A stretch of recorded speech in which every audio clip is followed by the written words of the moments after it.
I smell bananas. Is that your grandmother?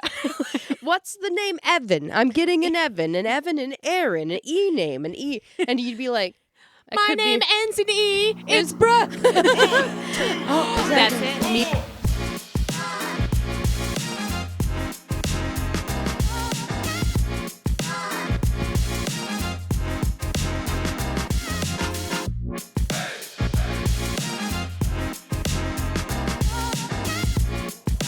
And we're back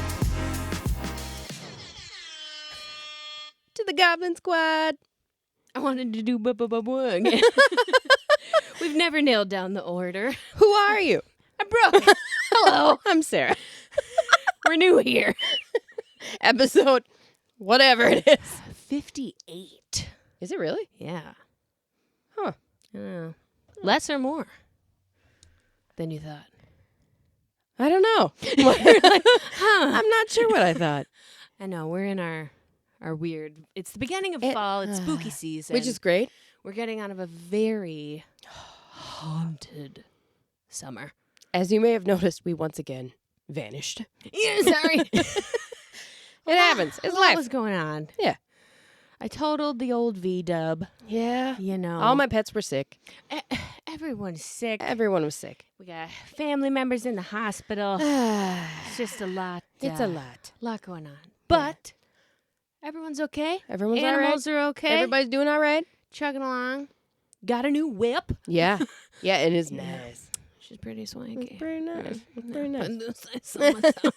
Beautiful. Beautiful ride. Fall is looking up. It is Is looking what I'm up. saying. We have our pumpkin and our pumpkin spice candle. That's all. It's all Brooke. Shout out to my mom. I just shout out.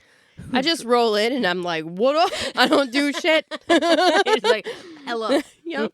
Hey. Just give the dog some love. Yeah, she's good. Yeah. Happy time. Yeah.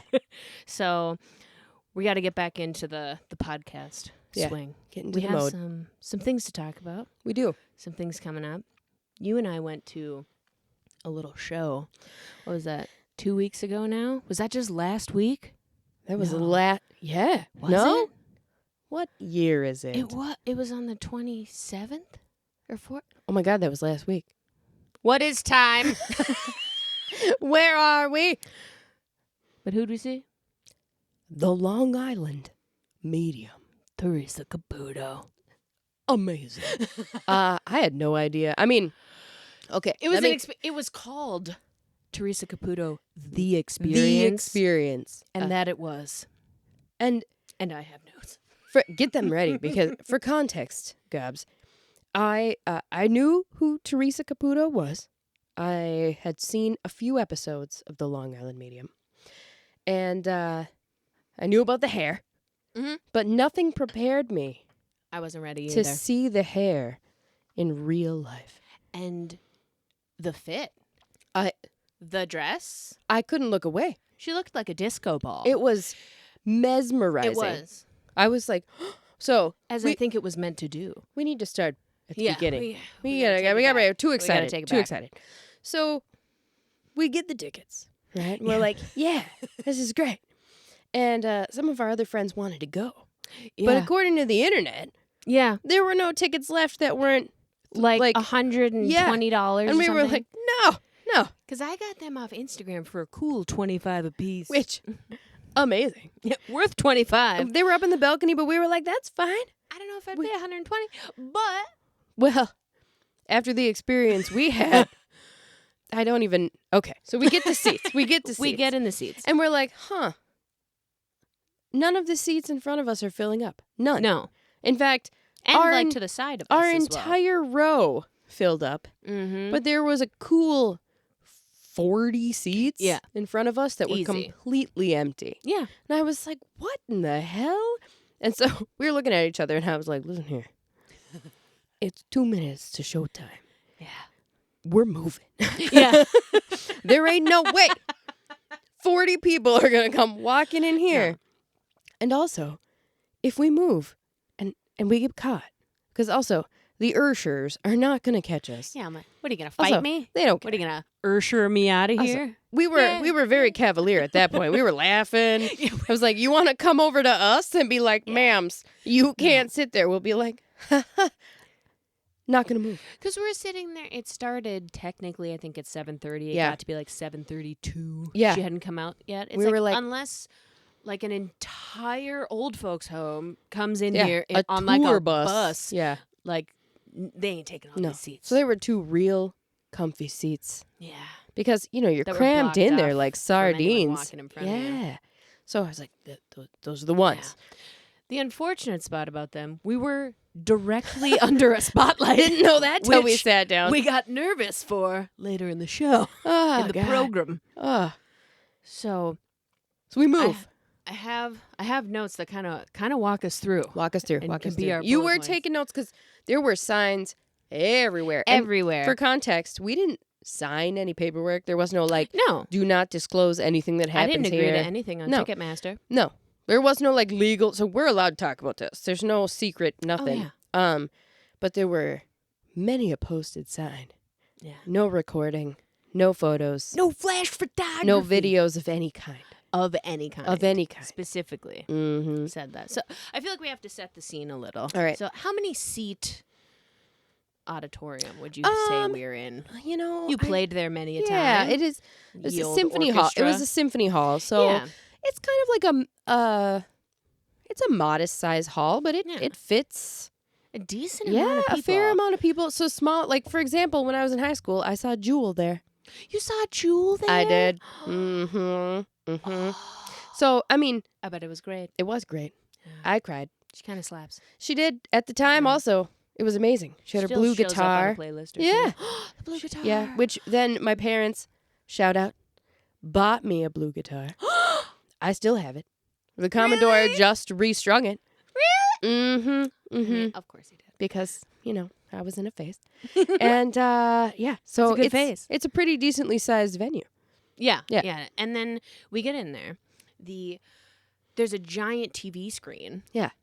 Like playing Yeah. on the stage, and it's going through a mix of the jewelry. Oh, that right. she Because, sells. by the way, this is a business. It's a business. This is a business. Which we'll get into our thoughts. I have some complex and I do too. difficult to manage thoughts about this. I do as well. And a couple disclaimers as we go through too Oh, about my absolutely. thoughts Absolutely. because we'll get there. Yeah. Yeah. So going through the screen with the jewelry, her podcast called Hey Spirit, which great name. It is I'm just gonna actually. say. I mean, it's hard to beat. Hey Spirit. She just had like Susan Sarandon on it. Yeah. It's not like, It's not like nobody. Yeah. Yeah. Like your aunt's podcast. Yeah. Like our podcast. It's not us. All right, it's a real people. Yeah.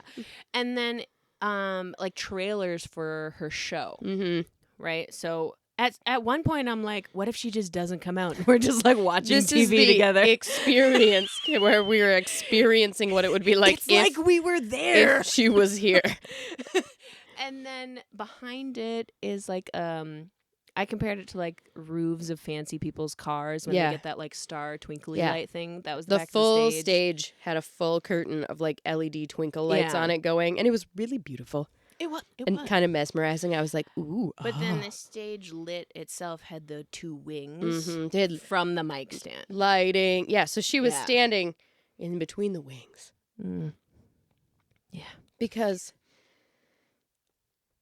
I just froze. Did you see that? like a deer in headlights. It's like the thought was right here. It dropped. Because context is important for Theresa, Yes. right? So for anyone that doesn't know, Theresa is a medium Yes. who communicates with the souls of deceased people. Yes. And in her own words, she only communicates with the souls of people who are in, quote unquote, heaven, God's light. Yeah. So the big G. She has been media trained because she'll be like, that can mean whatever you want. Oh, man." yeah. 'Cause I she mean- was clocking some people who weren't super into the Catholicism. She did it up. state that she is a Catholic. She had a big old bang and crucifix. Made of Blinged out. diamonds. Yeah. So many She was diamonds. dripping. Oh. Bracelet, rings. Oh, multiple. Hair. Diamond choker. Diamond cross. The cunty dress she had on. And the mini heels. dress. The heels. She is walking around going from person to person. You could stab a bitch with those heels. Like, You could I was just like, the mini dress and the heels and the hair, which was like a 6 or 7 inch, like, bouffant situation. At least. It made Lorraine's hair look small. I'm going to say a thing. Say it. I think it's a piece. I think it's a unit. It was very impressive. I can't imagine like coiffing that. At the end of the night, I could just envision her being like, boop, that's what I and said. just taking it off, putting it on a head. Yeah. Just fluffing it. Right. She has like really curly brown hair. Yeah, maybe. Maybe. It's like, yeah.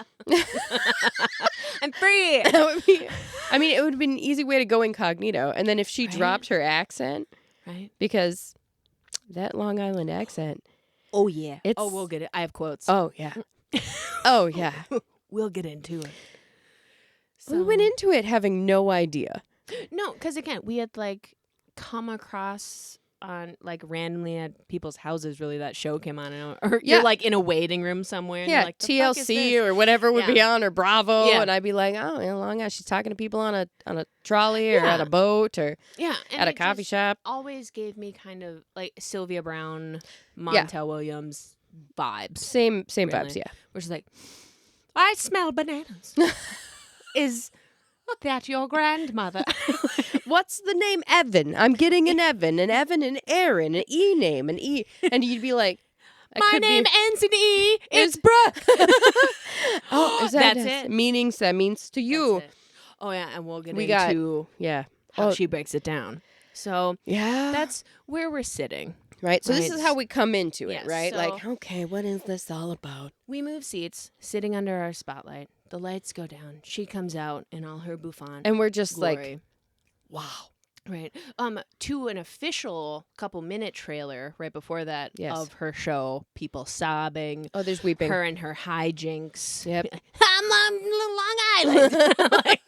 I'm on a bus. I have a family. They got me out here hiking. Like, yep. Yeah. She's a personality. She is. So, but what prefaced? Oh boy. When she first came out on the stage. All rise for our national anthem. The way to which the screen turned into a giant American waving flag. Yep, it did. And everyone stood, and there was a few people in the front. The praise hands. In matching pink and purple velour sweatsuits. Oh, it was giving 2001 Jennifer Lopez. Paris Hilton. The way you and I looked at each other and just sank into each other in our seats. I was like, have we infiltrated a cult? What is happening? Are we in the bad place? And but also, both staunchly refused to get up. Yeah. And here's the deal. Only ones. The way we both just kind of grabbed each other's arms. I am an American. It is my right to not stand up. Period. In high school, I got in trouble during an assembly by, of course, the government teacher who's sitting behind me and my group of weird cronies who... Victorian goths. Yeah, it wasn't, were we going to stand? No. And then he was like, you have to stand. You are required to stand. And I was like, I am not required to stand. He threatened to send me to the principal's office. And I was like, all right. Go ahead. Shall we speak of the Constitution? Yeah, please don't even attempt. You're the government teacher. Right? You know I don't have to stand. Civics. And people be like, that's disrespectful to the country. I'm like, I'm sorry. I'm not going to stand with praise hands.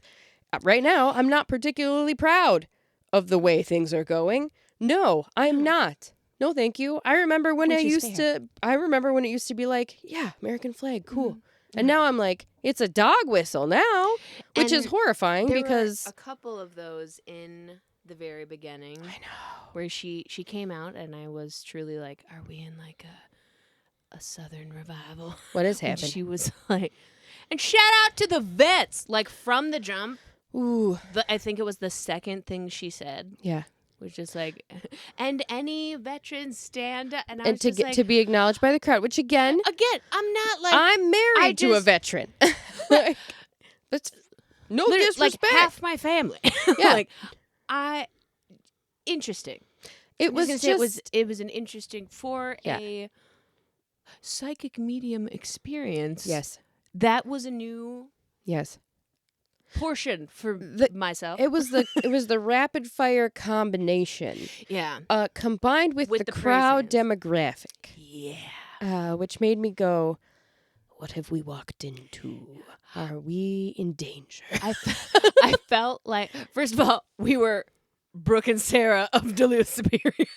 Everyone was thoroughly convinced that we were a couple.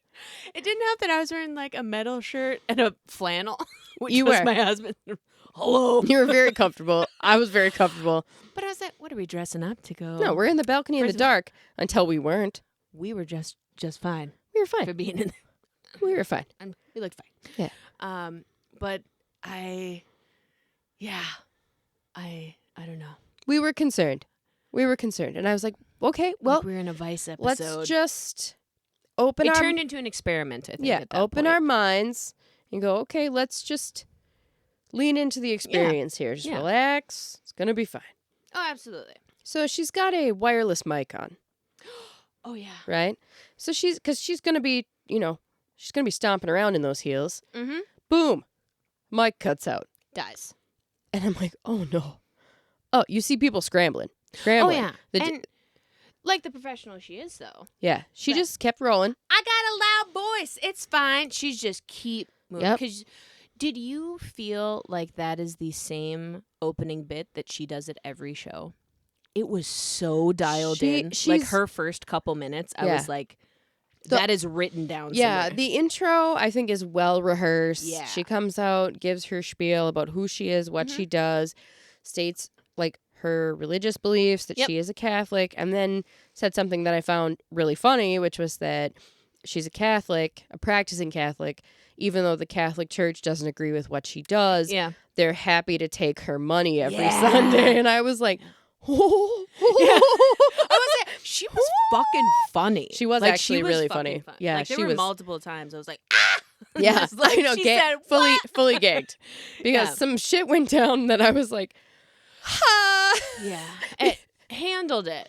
Yeah. Like, because that's her when gig. you have a live, not controllable audience and you are interacting with the audience, you have no idea. In the most heavily emotional way, I talking about dead loved ones. I didn't even know what I was going to see, and nothing prepared me for what we saw. No. It was a roller coaster of emotions. Oh, my God. 100%. And so her mic fails. Her headset. Dead. They scramble. She's talking in her loud voice. We can still hear her. We're laughing. Funny. They get her a regular mic. Yep. Holds it with her hand. She, hello? Yeah. Immediately dies as well. Yeah. And at that point, you and I shared a look. And I was like, is it all the ghosts? It's too many ghosts. It's interfering with the electronics. It's happening. The ghosts are like, we're here. Boom. No electronics are going to work.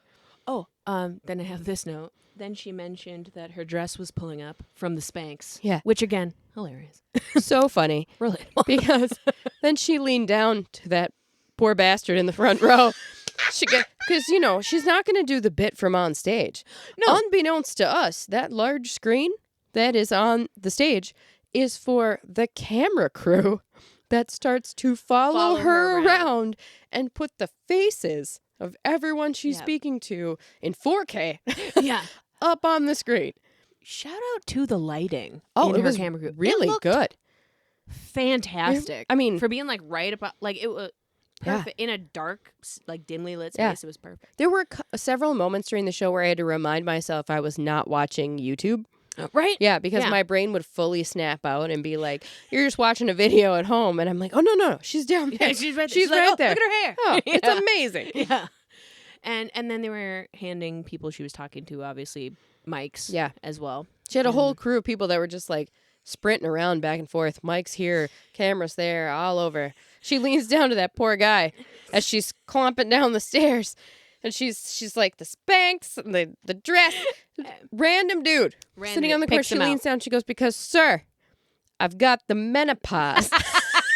And that was it. It just broke the tension. Which really again, did.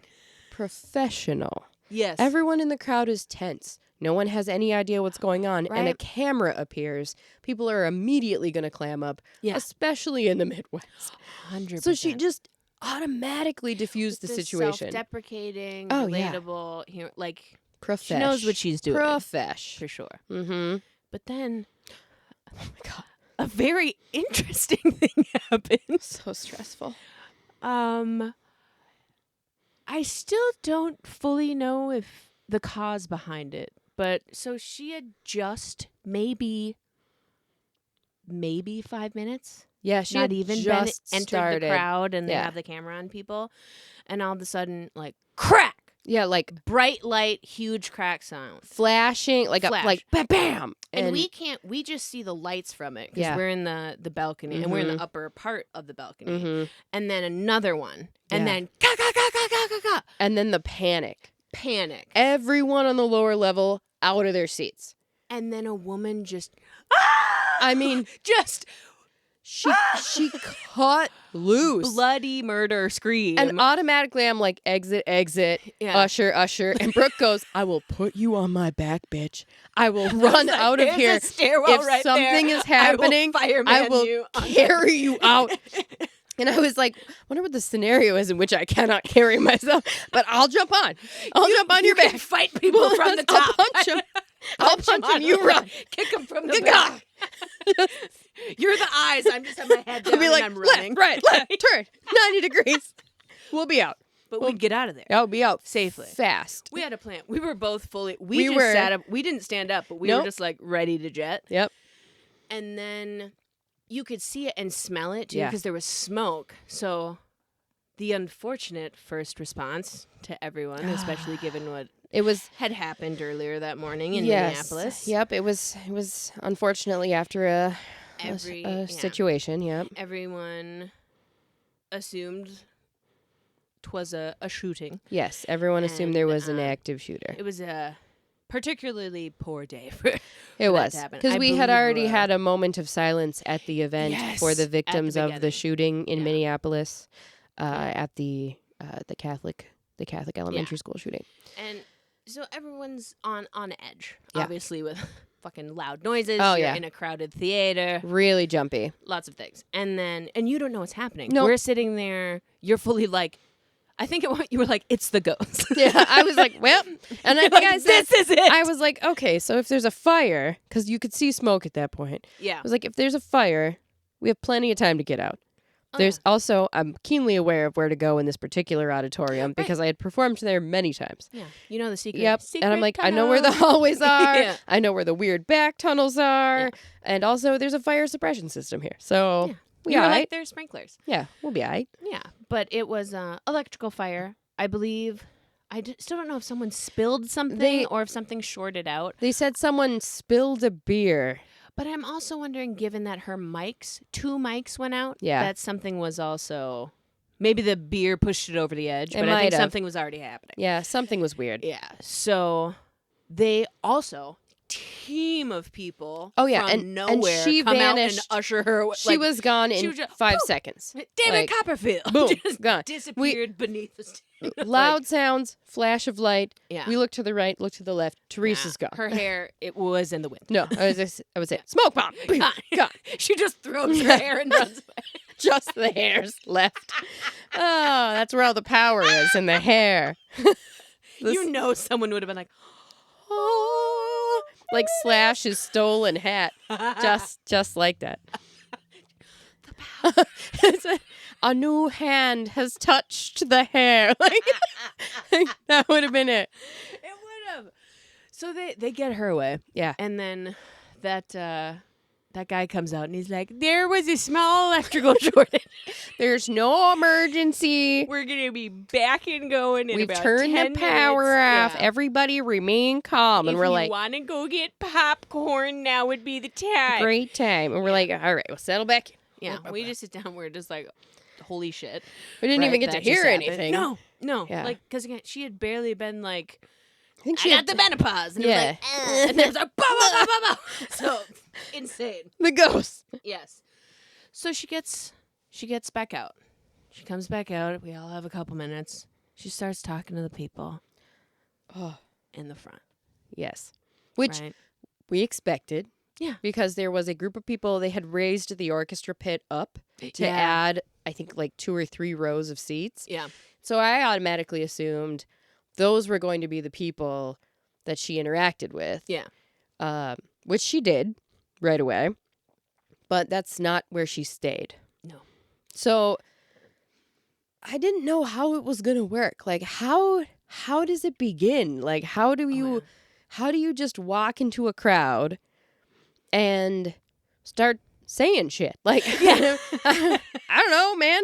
And she clocked a couple people in the front right away, though. She did.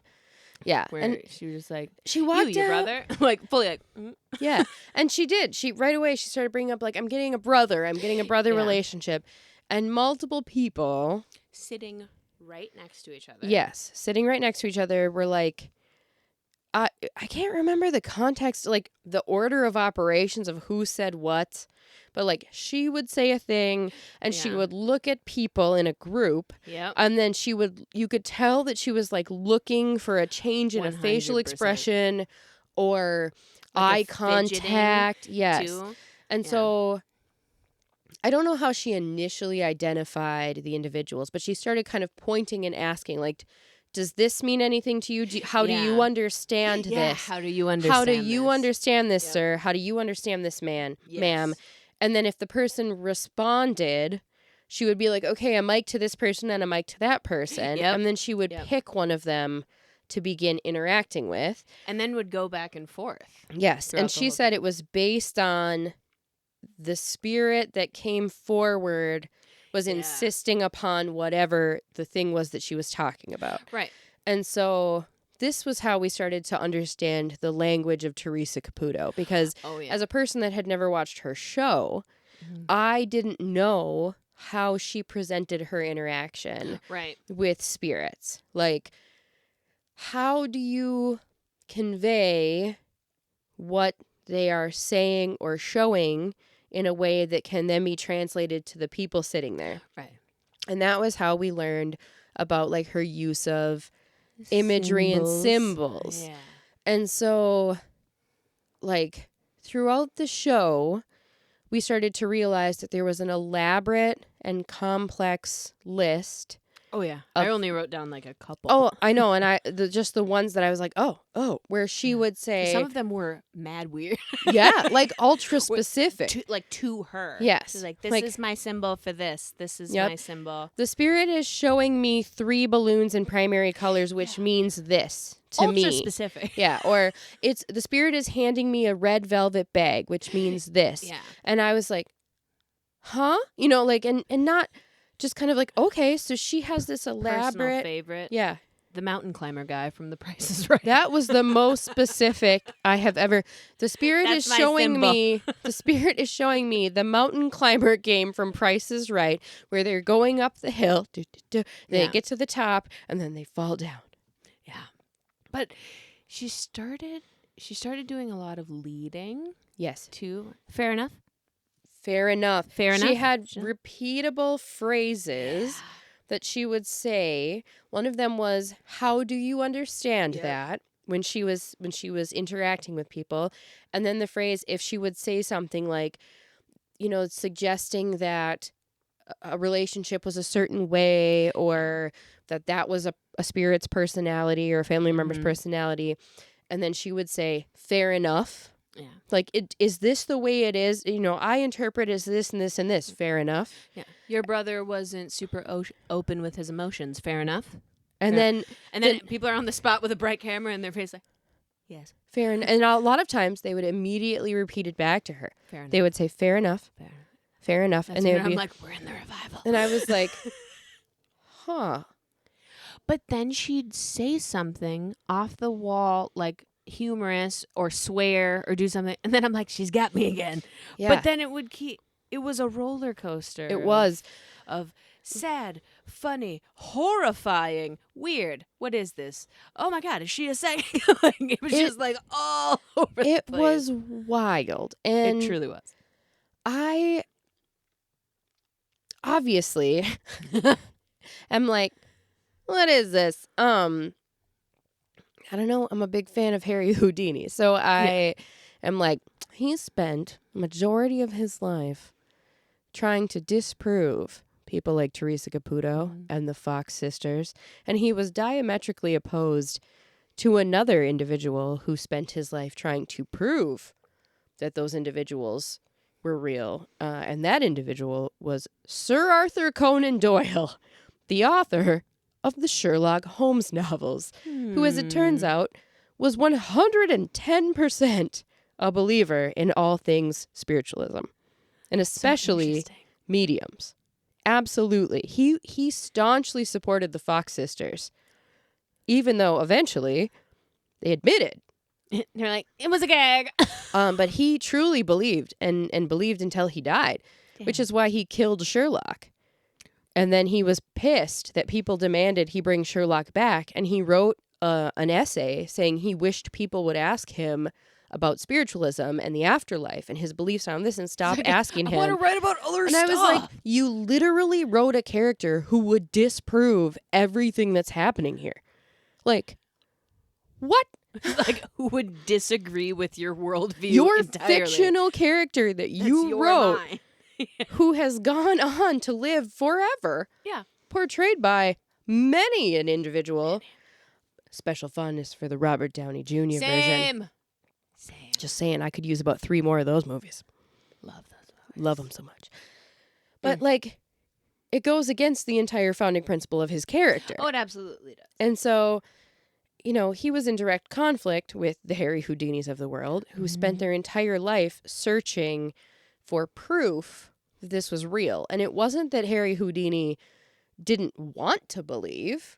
He was just like, prove it. Right. Show me something I can't disprove. Yeah. If I can disprove it, then it's not real. Yeah. Can it be recreated? So I was sitting there like fully skeptical. Yeah. Because I also believe in mentalism and cold reads. And this woman is a professional cold reader. Now, we have no idea if she was doing hot reading. So if you're unfamiliar with the terms cold read and hot read, a cold read is where you go into a room and you meet with people you've never met before, and based on your ability to interact with them and pick up on things and your understanding of the human mind and psychology, where you are in the country, where you are, through conversation and interaction, you can quickly pick up on and pull out information that people think you would have no way of knowing. It's a skill, and the more you practice it, the better you get. Because, like it or not, people are incredibly predictable. And we all think that we're incredibly unique and that no one experiences anything we experience. Have you ever gone on the internet? There's so many things I'm like, I've never had a unique experience. No. That are so hyper specific that thousands of people were like, I thought I was the only one. And it's like, no. No, I just haven't found them yet. I have literally never Googled something that someone else hasn't also experienced. Right. Like, never. There's where a I'm like, Reddit thread from 13 years ago that will show you how to do it or explain it to you. Yeah. Or someone will have the same feeling about a fictional character in an obscure sci-fi novel that came out in 1974. You know, like, there isn't an original There's a fan page for it. Oh, yeah. A whole Tumblr account. And so I'm not saying that people aren't creative and wonderful and individuals. I'm just saying collectively, we're very similar, you know? Yeah. And we all mostly, we want the same things in life. And so cold readers know that. Yeah. If you're doing a hot reading, that means that you intentionally acquired information before you went out that you can then use. Which we were theorizing about. Which in 2025, hot reading is substantially easier. You go on the internet, you Google, you LinkedIn, you Facebook, you Instagram, you social media. You can learn so much about anyone. You can even learn about them when they don't have internet profiles, like public profiles. Yeah. A lack of public profiles in 2025 tells you a lot about people. Yep. So we did an experiment. The very first person she talked to, they put him up on the screen. Yeah. Right? And I lean over and I'm like, before she even starts really getting into it, what do you know about this guy? Just from looking at him. Yeah. Just from looking at him. Yeah. What would you say? And the first thing you said was, he's from Duluth. Yeah. And it was I was the like, hat. it was the hat. It was the specific shape of the hat. The patch on the hat. Yep. The demeanor. Yep. Everything. The color of it, the logo on it.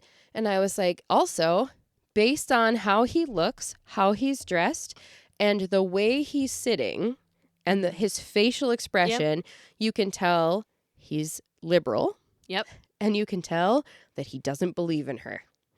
Yeah. Yep. And then when she was talking about like spirit and faith, he clenched and unclenched his jaw. And I was like, he's an atheist. Yeah.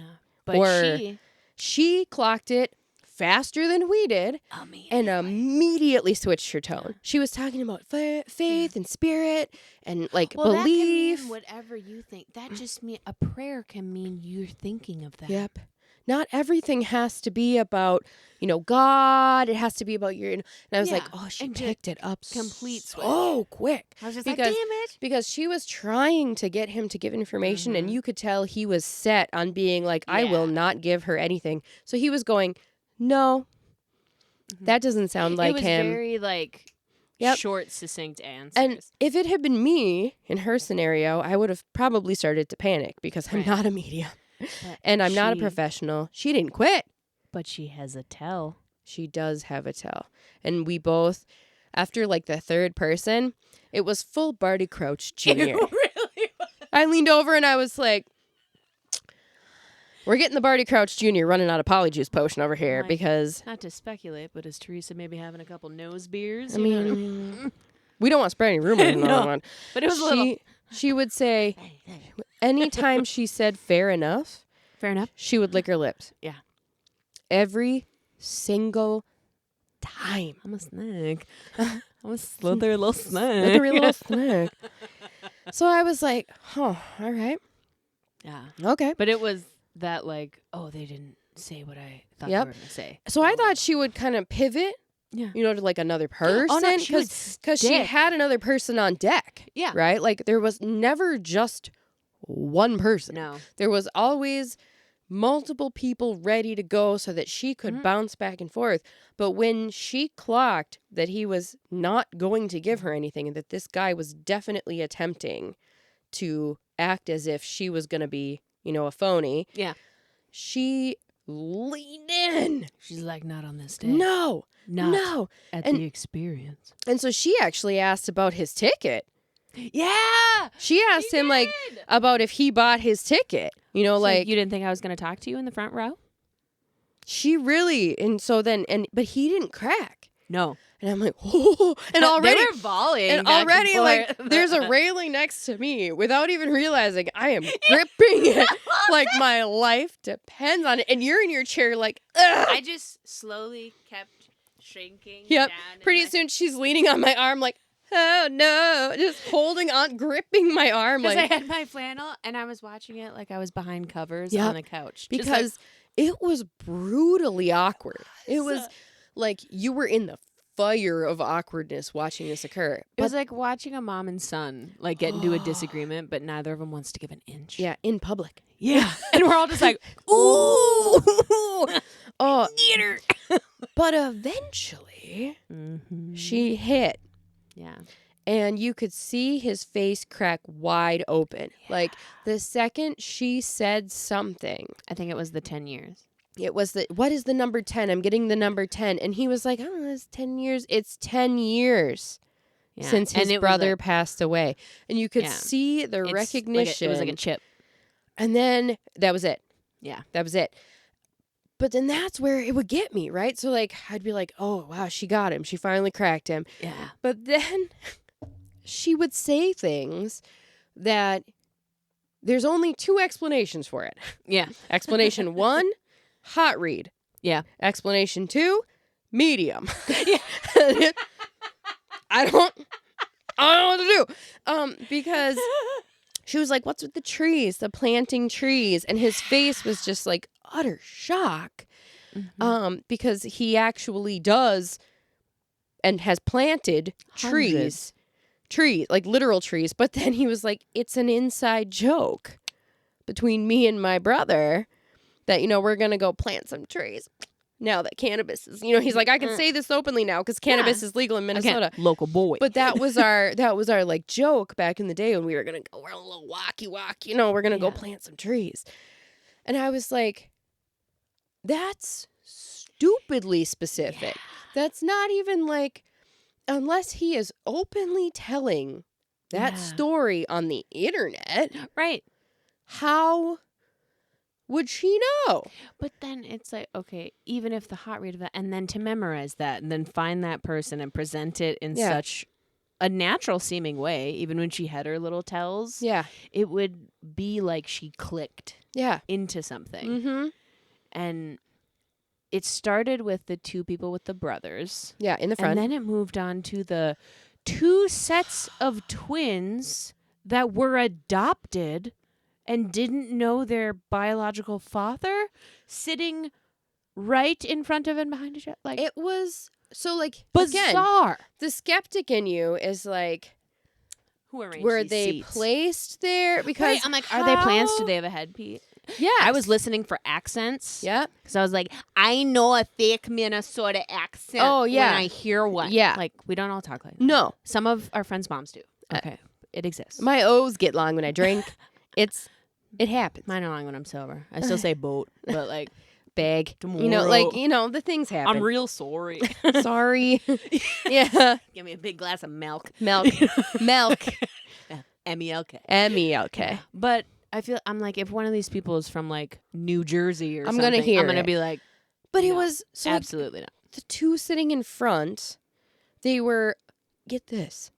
So they were siblings. Yeah. Right?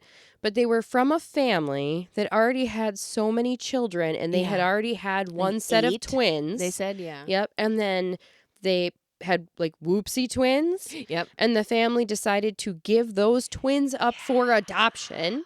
And then the siblings found each other later in life due to ye old ancestry and whatnot. That 23andMe. Yep. And then came together. And so they're telling this to Theresa, and the women behind them are freaking out, like gagged, flapping their hands and like waving their hands. Us too. They were also estranged twins.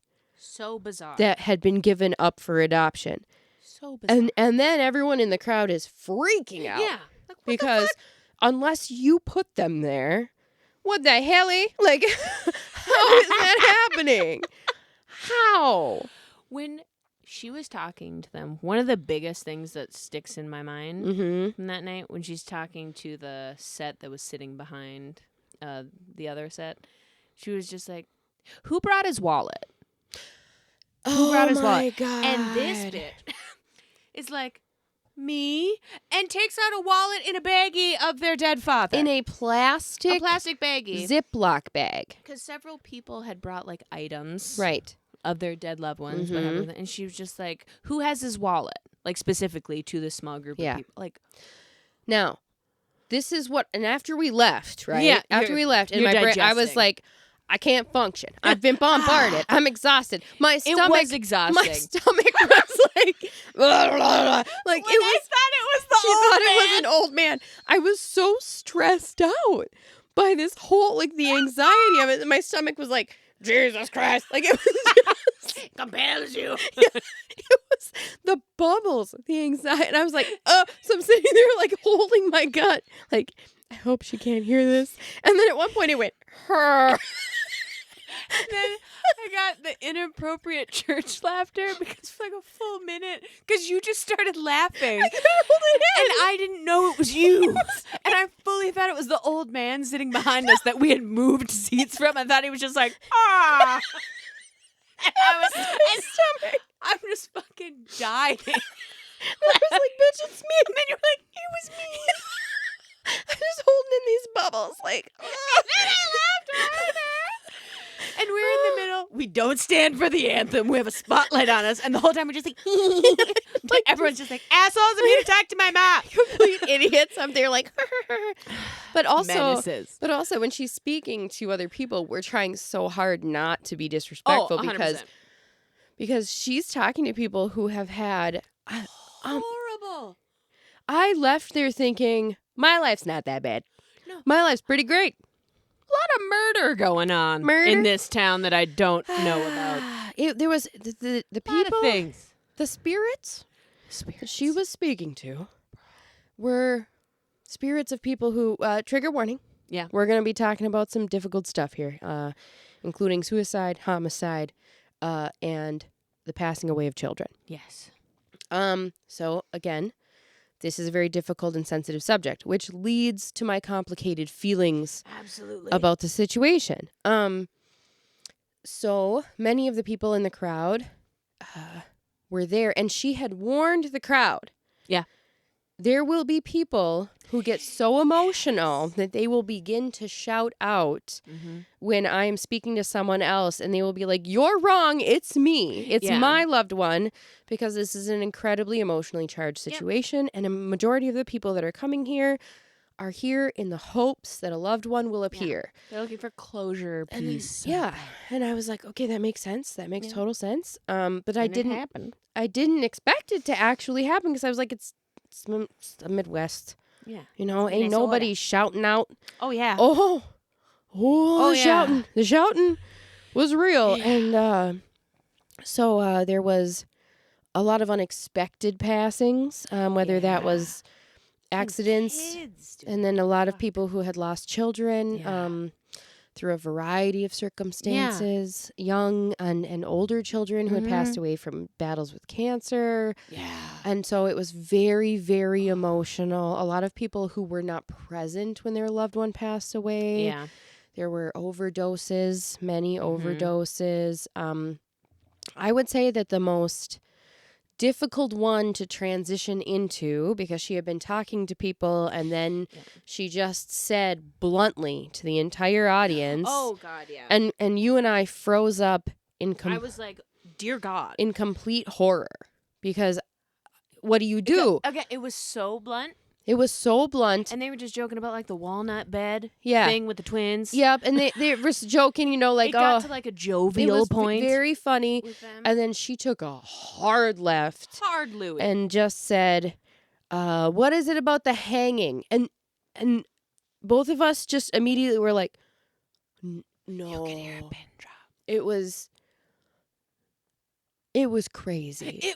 It was jarring. It was jarring. And the horror, like the visceral horror I felt. Yeah. And that was the whole experience. Up, down, over, like laughing. And you know, here's people talking about some of the most difficult losses of their life. And their faces on a giant screen. Right, they have a camera right on them. They're given a mic, and they're just like, yeah, it was. And then the weeping, and you can see. Oh, the weeping. You know, when she would hit on something that was special to that person, the pain. Yeah. And sometimes it was so specific. And it was frighteningly specific. And just when we were talking about the lady had the wallet in the plastic bag. That was the first, like, I was like, what? Yeah. And there was one. She was like, this wallet? Like it was a reveal. And there was one later. She was talking to that poor young lady who had lost her infants. She had lost the father of her infants. Yeah. And she lost her brother. Yeah. Within a short span of time. I think like a year. And Theresa said, there's a memento, there's something you brought of her. And it turns out that this young woman had actually brought the little tiny urn that contained her child's ashes. Yeah. But here's what got me. Bag checks. There were bag checks. So if you were carrying something in... I didn't fucking think about it. Yeah, if you were and the woman said out loud, she was like, I brought it with me, but I couldn't bring a bag. Which means they sent her back to her car. Yeah. So someone somewhere knew that she had something that she had brought. Now, whether that, so someone knew the other people had a wallet in their bag. Caveat. They didn't go through my bag that intensely. They looked in my bag. They looked at mine. Yeah. But, like, no one stuck a hand in there or No. anything. They literally were like, oh, a tampon and an old candy bar wrapper? You're Right. Like, but I could have had shit under there. But the opportunity was there for them to say, to clock what's it, that? and then your ticket scanned. Yeah. What's in your bag? So why do you have this wallet in a bag, in your bag? Like, why is this in a plastic bag? They could have. That motherfucker. I know. I didn't even And I didn't think about it until we left. And it was that young woman who said, I brought it, but I wasn't allowed to bring my purse. And I went, oh my God, you were carrying a bag and they sent you back to your car. Because she's like, it's in the car. And I went, oh my God, you tried to bring it in. And they're just clocking a list. Yeah. So she could, because the wallet thing could have been for someone else. And someone would have been like, I have a wallet. I noticed when we went in. The wizard isn't real. When we went in, the people doing the security were not wearing deck uniforms. The deck does not run bag check security on Symphony Hall. I have gone in dozens and dozens of times. I've gone in multiple scenarios under multiple administrations post 9/11. Ain't nobody checking a regular purse at the Symphony Hall at the deck. Do you think she has private security? Yes. Because, I mean, she absolutely. She had the goons. Absolutely, she has private security. Like, that came out of seemingly nowhere. Yes. Also, there were armed police officers there. There were. But they were serving alcohol.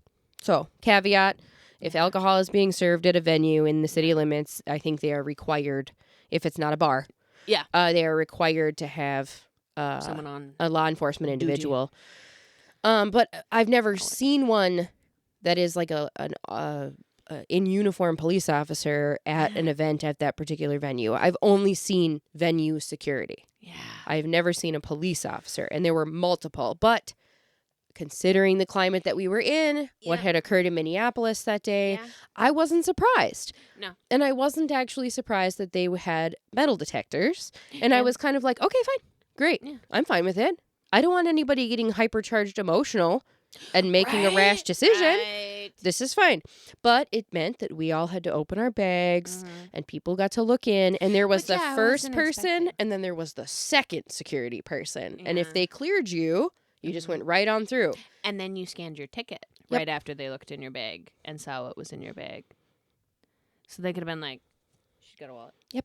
They could have. Someone in this seat. Mm-hmm. So the skeptic side of me is like, here are possible explanations for how this could occur. Motherfucker, I didn't even think about that. And so I was like, okay, all right. Sure. Because the whole time I'm sitting there, I'm like, what is the avenue, what potential logical avenue that I experienced could have given her this information if she did not do a hot read? Yeah. And that's the only one I can think of, is that we all had bag checks. That's a good fucking reason. And then it was set up like you just said, where you go through security and then you immediately get your ticket scanned. And there were many people doing security. Many people. The front line. Fucking 6 lines. Yeah. Many people. So you would not have been able to keep track of who is paying attention to you because you're under stress. Your bag's being looked through. Even though you know you're not carrying anything illegal. Yeah. It's like when you go through the TSA and you know there's nothing in your bag, but you get a flop sweat because you're like, they're going to find something in my bag. I put in there? Like, oh my God, my knife. You know, like. I accidentally have a machete in my bag. Oh no, it happens. Every once in a while. But like, that is a natural reaction when you are being scrutinized. So you're so fixated on what you're doing, you're not watching what other people are doing. Literally. Because you just want to get through the fucking line. What was the first thing I said? I was like, oh, I saw my candy bar wrapper in there from the we were like, our tampons. You know, like. He knows I had a Kinder bar. Oh, no. My gum. Yeah, I have bad breath. You know, like, immediately we felt judged. In there. Right? Yeah. I had not, like, organized my loose bills. So I was like, it's just one. I looked like I had just come from a shift at the bar or the strip club. And I was like, probably not the strip club, just saying. So like no shade, but I don't have the cardio for that. So I was like, a lot of upper body strength. So much. Yeah. I would bruise like a bad apple. It would be terrible. It would be awful. Nobody would pay for that. They'd be like, that girl is in rough shape. No, ain't nobody paying for that. Okay? She'll right at home. Bruise. Fine. It's just, I need iron. I'll be fine. She needs magnesium. Somebody help that girl. Get her a vitamin. She needs something. A multi. One a day. Like, Throwing gummies on the street. It's real. Real and true. Give that girl a banana. Hey, you gotta eat your bananas. Yeah. I'm a fellow old who just had her blood work done. Yeah, to get that Turns potassium. out I'm close to scurvy. You need to eat some fruit. She was like, you're very low in vitamin D and B6. Do you need a supplement? To be fair, you don't have a window in your office. No. It's like a cave. And then especially in the winter. It's just fluorescent lights. I'm going to work and it's dark and I'm coming home. You live in migraine hell. Yeah, I do. You do. Blue light blocking glasses. Smart. Smart. They're helping. Yeah, I'm trying. You're doing good. Yeah. So she walks through. So there's that. The jarring right? experience. Yes, and then direct into the hanging, which. But when she said it, I had a note.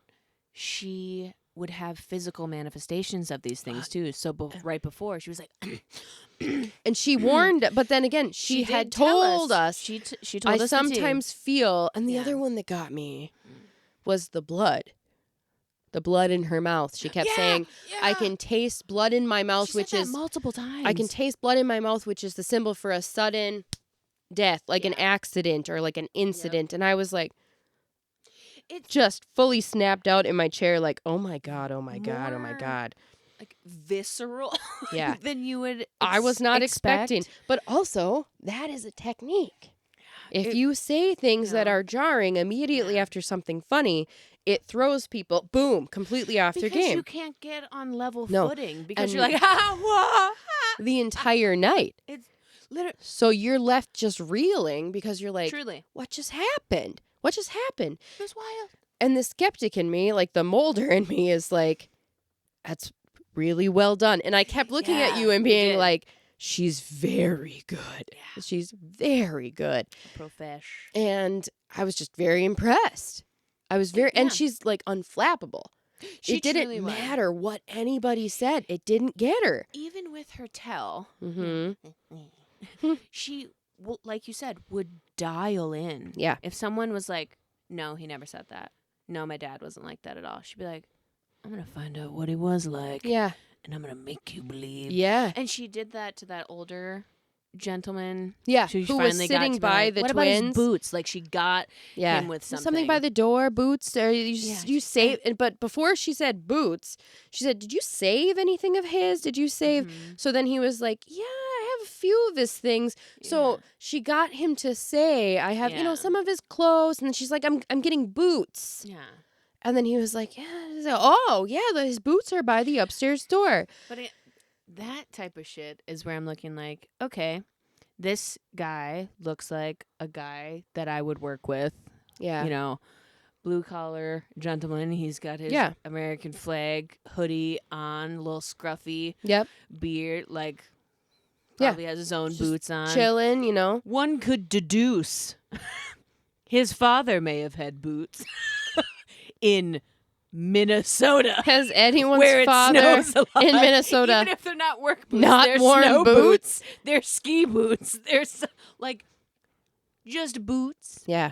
But that was specific enough for him because he was sitting there just like he was not gonna get and that was also universally true for the most part. The men in the audience were fully ready to be like, I'm not doing this. Yeah. And the women were substantially more open and willing and wanting. Yeah. And the men were not.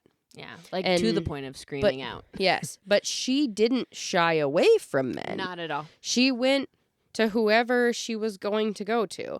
And she did a shape through the audience. She did like a horseshoe. She went up one aisle, and then she went around kind of the back, and then she went back down the other aisle. Yeah. And at one point, we fully panicked because it looked like she was coming up into the balcony. I was like, we were sitting right next to the stairs under a spotlight. I was like, what am I gonna do? What am I gonna do? And then I was like, breathe. And then I looked at you again and I was like, I will throw you on my back. She did.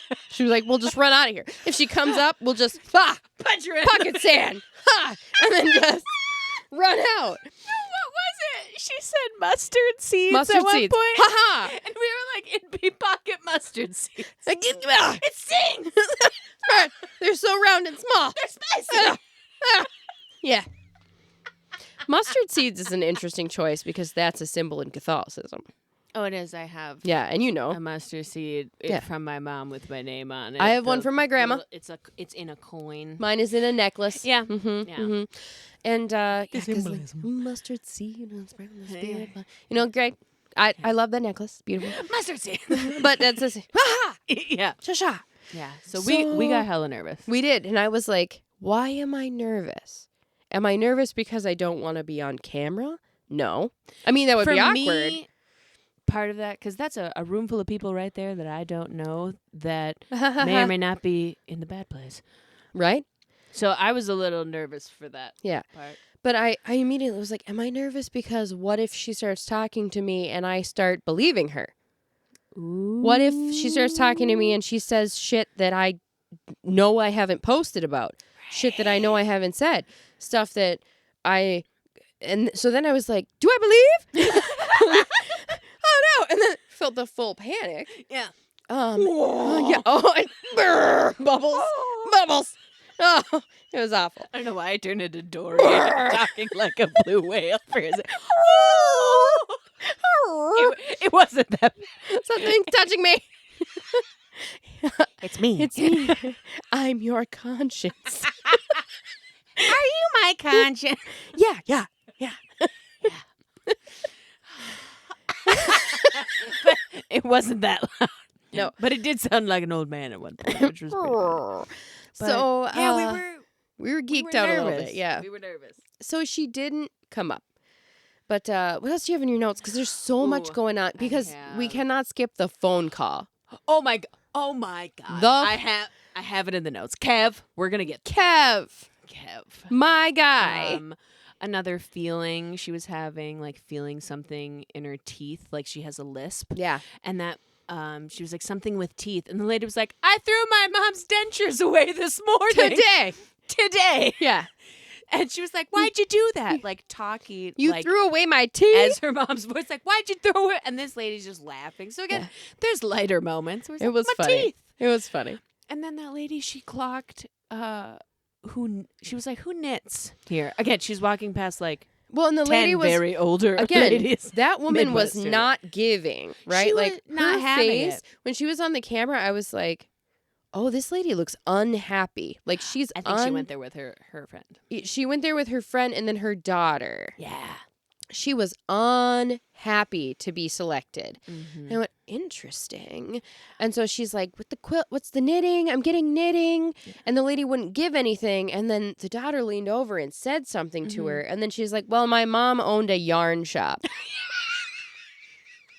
And then when these moments would happen, because it happened a couple times, Theresa would just break the fourth wall and look directly in the camera like this. She would go bitch. full Jim from The Office. She's like, just, what do you think I'm doing here? Yeah. And she'd be like, your mom owns a yarn shop. And would just repeat it and stare in the camera. That was very funny. It was hilarious. But then I was like, was this from the mom? Or was this from Theresa? She was like, the knitting you're doing, it's wrong. She's saying you're knitting wrong. And I was like, maybe that was a little like... I told you to say something about knitting. Yarn shop. Yeah, that was wild. But then it was immediately after that because we were all reminded 16,000 times to turn our phones off. A bajillion times. And so can't record. We had all everything. checked. I checked obsessively because I didn't want to be the one whose phone rang. Oh, no. A woman's phone rang. And it rang right as she's walking past here's the woman in the chair, right? Yeah. It's me, envision me, audio listeners. Yes. And as if Theresa is walking immediately past me, like 6 inches away, boom, phone rings. The panic on this poor woman. The woman, you can see she's her scrambling because the camera is on Theresa, so you can see this woman panicking. Yeah. And then Theresa turns and goes, "Who is it?" No, she hangs up the phone. The lady hangs up the phone. Yeah. And Theresa says, "Call him back." Yeah. And we start to laugh. Call him back. We start to laugh because, like, that's funny. And she's like, "I'm serious. Call him back." This woman, yes, ma'am. And so she calls him back. And she's like, "Put him on speaker." And she takes the phone out of the woman's hand. And then she's like, "Who am I talking to?" "Kev." "Kev." And the guy, she says, "Do you know where your wife is?" And there's silence. And then we're like, he probably hung up. And he goes, "Theresa Caputo." And she's like, yeah. "What? How's it going?" She's like, "We're just hanging out." Yeah, she's like, "Oh, I'm here with your wife, just shooting the breeze." Yeah. Then she's like, literally like this, like staring into the camera. "Hey, Kev, I got something to tell you." "Yeah, what?" Hangs up on him. Boop. Crowd goes wild. Yep. Hilarious. Gives the lady her phone back. Here you go. She's like, Starts talking, right? And says something along the lines of like, "You think this phone call isn't representation of how a spirit is trying to reach out? Sometimes they reach out in very specific ways." Boom. Phone rings again. yeah. Kev calls back. You hung up on me. Wild. And then what happens next is the most insane thing that could ever possibly happen. Turns out they lost their son. And she's sitting next to the son's wife. Yep. Yeah, who's with her. Yes. And Kev's on speaker at this Yeah. point. And the man stays on speaker. Yeah, the whole time. And this woman, probably in her mid to late 60s, I would say, is talking about her son and her son's life and her son's friends. And Theresa's giving her information about the son and the friends. Yeah. And then the lady's like, and Theresa's like, "What?" She's like, panicking. "I just got a Snapchat." She's like, I don't know how to do it from one of my son's friends to add her on Snapchat. And at this point, we're just fully gagged. Like, Yeah. I'm just up there like, huh? Because she said multiple times, too, she's like, "No one ever calls me. I didn't turn it off. Like, no one ever calls me." And then you're getting multiple calls. You're getting Snapchat notifications. What is happening? Bitch. What is going on? And then that one ended up being super emotional. Kev's crying. Kev's weeping on the Kev's phone. crying on speaker. It was a lot. It was crazy. And then we didn't even get to the shouting out. Oh, yeah. So the shouting. The shouting out. You got to talk about the shouting. Yeah. So, again, she had warned us, and as she's doing her horseshoe, she's starting that turn, you just hear, "Excuse me, I needed to get tickets for this. I'm begging you. I'm begging you for a reading." And we are like... Yeah. I was like, people are fucking screaming out. She said it was going to happen. But that's what got me. She gave people permission to do it. Yeah. When you say it happens at every show, Yeah. you have now given the crowd permission to behave that way. And especially, like, this person's story. Oh, my God. Lost their child, who's there with their other child, and was just... They're both crying the that whole was time. the mountain climber one. Yeah. Because her loved one had passed away from an opioid overdose It was so intense. after the mom had refused to allow her to come to her house. So she was convinced it was her fault. She was convinced it was her fault, and she would not allow her sister to see, like, it wasn't the later one, but like the sister had lost her relationship with her sister because of her addiction. Yeah. It was very emotional. It was very difficult. And the sister did not want to talk right away. No. Like, at all. No. She did not want to. I felt deeply, like, sad for the siblings. The siblings. The siblings, that sister, and then later the other sister. And that one was probably the hardest. the last kind of big one that she did. Yeah. Where it was a young sibling, a boy, who had passed away from cancer. Mm-hmm. And every member, like, he had cancer, like the sister had cancer, and the mom had cancer, and both the mom and the sister beat the cancer, and the brother passed away from an inoperable brain tumor. Mm-hmm. And the mom admitted, and the sister was like young, like she was like a young teenager, like 13, 14. I would say 14. Oldest 14. And just devastated. And the mom openly admitted, because Theresa was talking to her, and like you didn't say goodbye, like is talking to the sister and said you didn't get to say goodbye, and this poor child is just sobbing because it's like wearing his hat. Yeah, at the thing. And the mom said, I wouldn't let her see him because I didn't want her to see him like that. Yeah. And I had multiple conflicting feelings about it. And I'm not a parent, so I don't know what I would do in that situation. I have no frame of reference. Because you're also dealing with your other child's mortality too. It's like, this is something they beat, but I don't know if that means that could potentially come back and that kid could go through that. Whereas like the complications. No, and her own mortality. Right. So it's like that they all went through the same thing. And I was just like, what kind of blood curse are we dealing with here? Like, crazy. It was crazy. And that's when I started to get very complex feelings about the scenario, because these are people's precious loved ones. Yeah. And what she's doing... Now, let's suspend all disbelief. Okay? Suspended. We believe she's talking to spirits. They're coming forward. Mountain climber, balloons. Yep, mountain climber, balloons, red velvet bag. Roses. The whole thing. Yeah.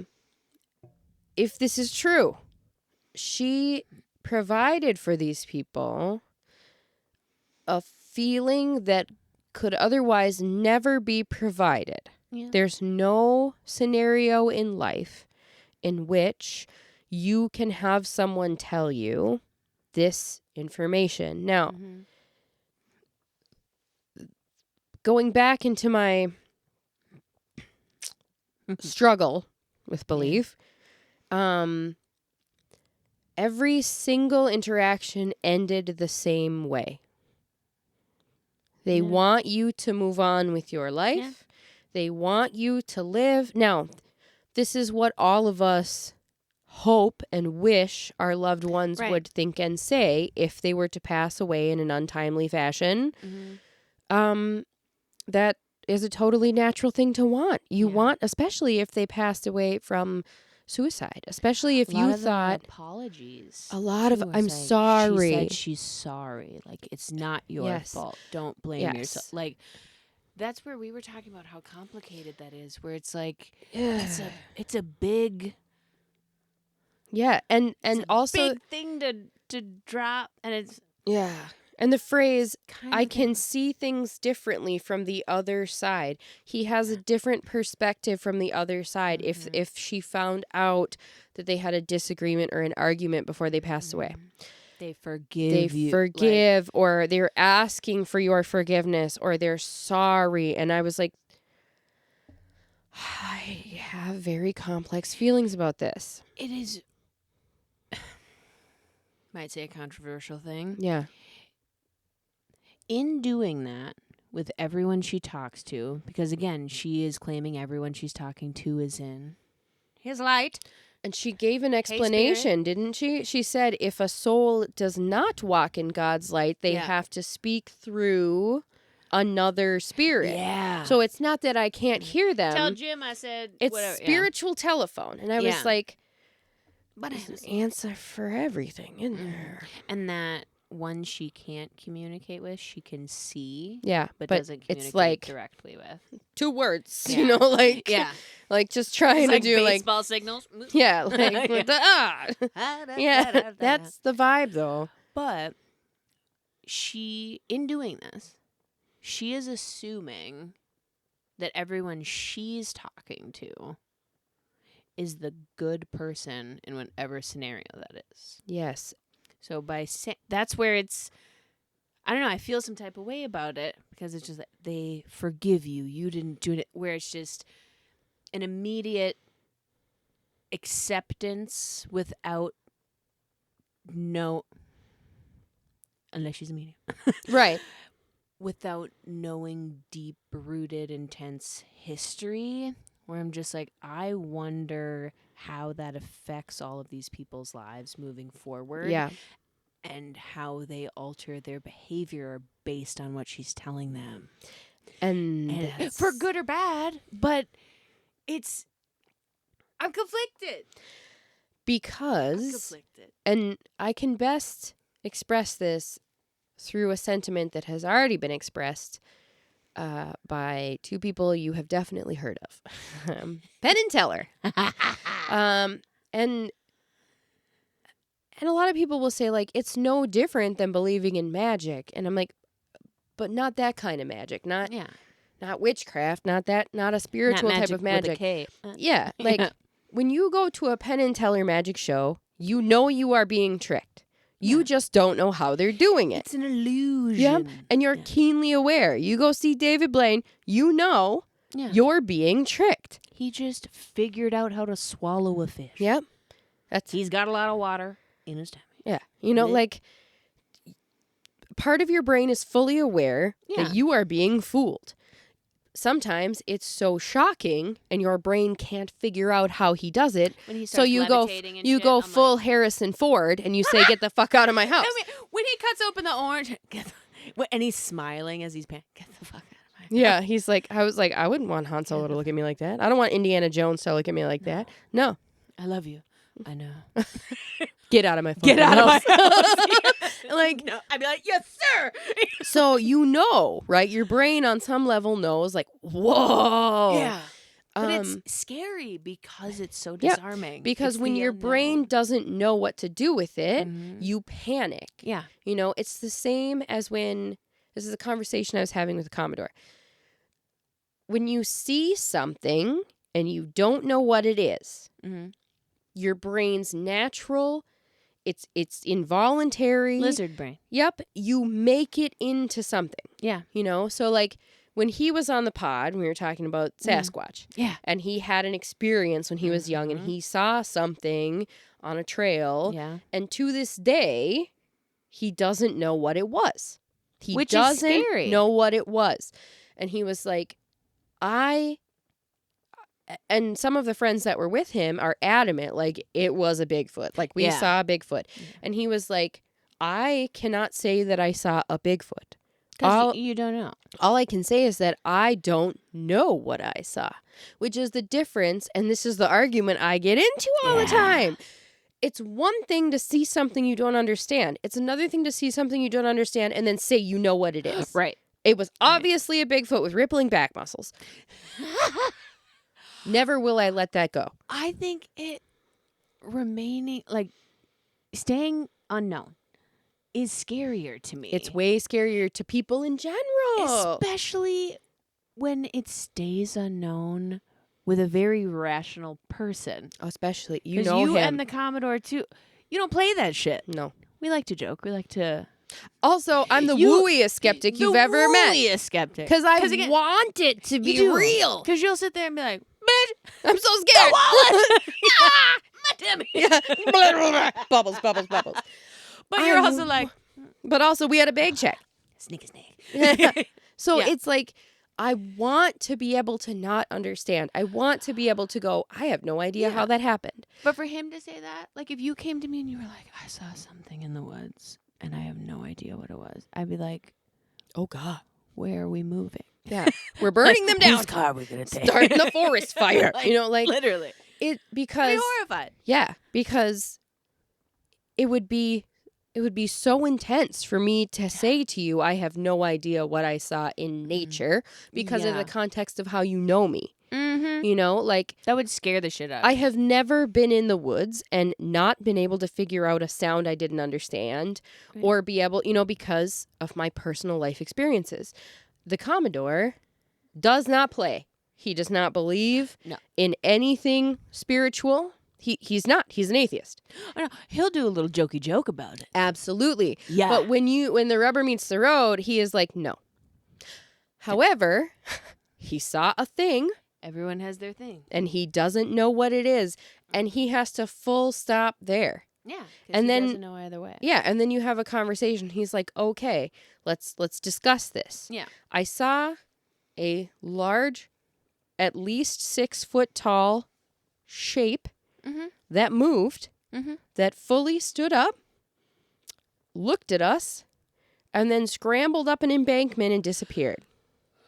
And it scared us so bad that we fully pieced out. You know, like, no. Yeah. And he wasn't the only one that saw it. He was walking with another person, and the 2 friends were further behind. And both him and the friend walking with him instantaneously froze when they saw it, because my gut instinct is, oh, crap, it's a person.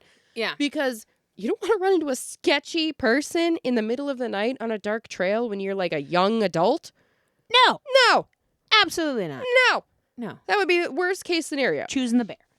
Every time. I don't like a dude in the woods in like a ghillie suit, like, yeah. No. And that was actually his example. He was like, okay. Because people are weird. Yeah. And he was like, here's the deal.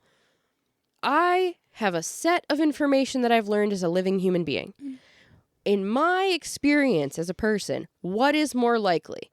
A weirdo in a ghillie suit on a trail? Yeah. Where occasionally there are weirdos. Never seen one in a ghillie suit, but I know people exist and I know ghillie suits exist. Right. Or an unknown 6 foot tall bipedal ape that has never been seen, with no fossil evidence, no DNA evidence. It's because they turn into mushrooms when they die, Sarah. Or when you get too close to them.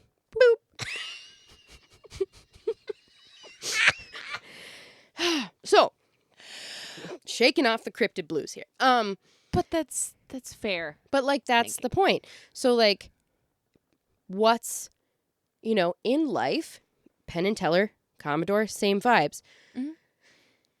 What's more likely, that a person is able to use a set of skills to get information, or that a person can, without knowing you and with no idea how it's possible, speak to the dead?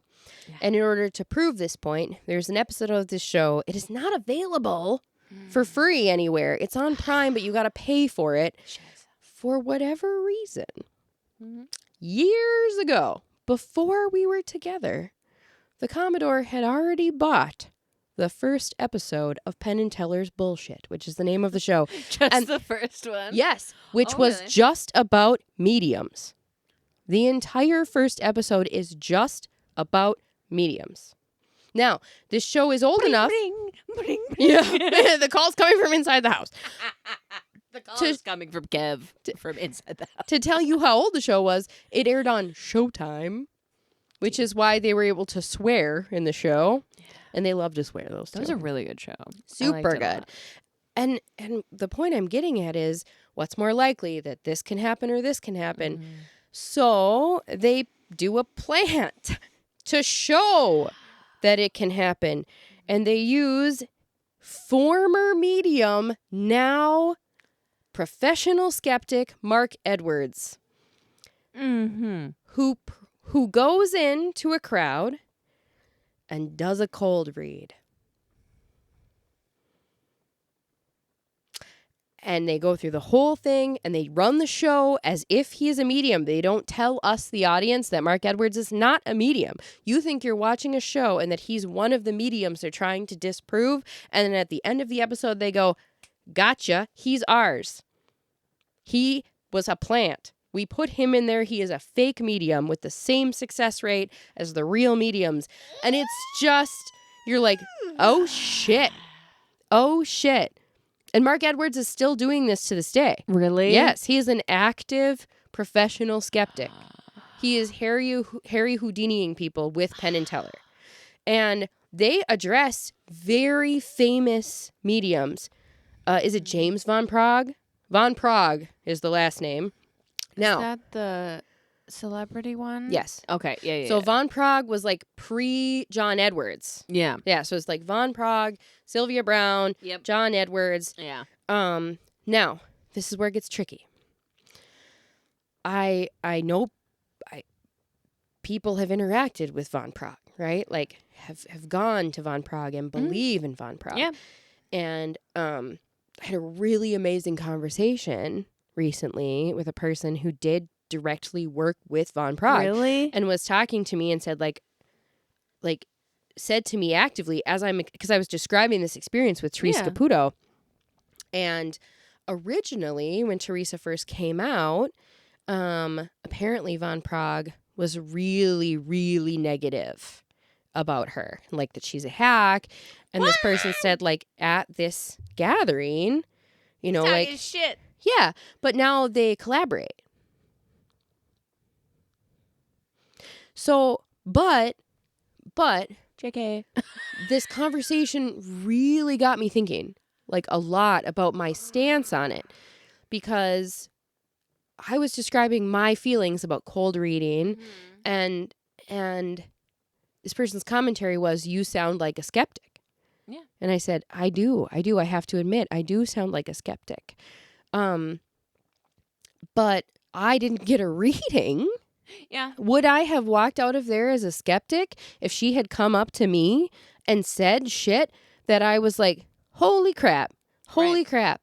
It probably would have completely changed my life if she had even said one thing that hit. And to so just disarm you in that way. Can't, I'm doing the, what's more likely, because I haven't had an experience that has changed my life to make me think it's not something other than a skill. Yeah. Yeah. But other people have. Other people have had experiences with mediums where they were like, I am here to tell you. I never said that out loud to another human being in my life. Girl. And I can't deny that. I can't tell them that I don't know. I don't know. Right. So, would you be open? Yeah. Yeah, absolutely. Because it's the same thing as I always go back to the Bigfoot debate. I want evidence. You want to believe. I want evidence to be found. I want a hair we can't identify. I want a bone we can't identify. But I need that personally. Yeah. I need that personally. Does that mean that I don't believe in signs and symbols and of course I do. I have my own personal set of beliefs. We were just talking about coyotes Earlier. Yep. I was looking at you in the window like snowy owls last winter. Yeah. So people will look at me and be like, you're such a hypocrite. No. But not really. I mean, sure, maybe. But maybe. But the difference for me is I'm not going to other people and saying, I saw this, which means for you this. If A, then B. Yeah. I'm not doing that. You're saying for me. For me, I saw this and this makes me feel this. No different than if I'm pulling a tarot card for myself. 100%. No different than if I am meditating and, envision something in my brain. This is for me. Yeah. And also if someone goes to a tarot reader and they're going to get a reading and they are open to the messaging, that is for them. Yeah. You can interpret it whatever way you want. Yeah. My struggle is in they say they're sorry. They say, I forgive you. And Penn made a very important point. Oh, no. And this is what I struggle with. Is it? And to him, it is absolutely unequivocally, no argument. To Penn, it is a violation of the memory of someone's precious loved one by, in his opinion, a fraud, a scam artist, a con artist, that this profession has existed from time immemorial. Yeah. And we have referenced it in previous episodes. There are passages in the Bible. Literally. About people who are mediums, who are proclaiming, Jesus and blah, blah, blah, and the disciple, and they're called out in the Bible. So it's like, which? So this is a profession that has existed probably for the entire duration of human history. Oh, I'm sure. And there are people who are He's like older than the Bible, right? Way older. Yeah. There are people who are like, that's because it's real. That's because people can communicate with spirits. That's because I believe spirits are eternal. That's because I believe. And that belief system cannot be disproven or criticized. Yeah. Because it's a personal belief system. And if the message from the medium gives that person a feeling of closure and happiness, is it wrong? That's what we were talking about literally in the car on the way home, where it's just like, is there harm? Is there harm? Is she doing harm? And I can't come to a personal conclusion. I can't either, because there's so many what ifs about it. I was like, if she were to come out tomorrow, right, all these people that she's given all these messages to, and she was just like, JK, I made it all up, I'm a big fraud. Not saying she's gonna do that. Yeah, but if she did. But there's so many little what ifs like that where it's like, that could shatter somebody given what you had told them. You are making Penn's point. You are making Penn's point.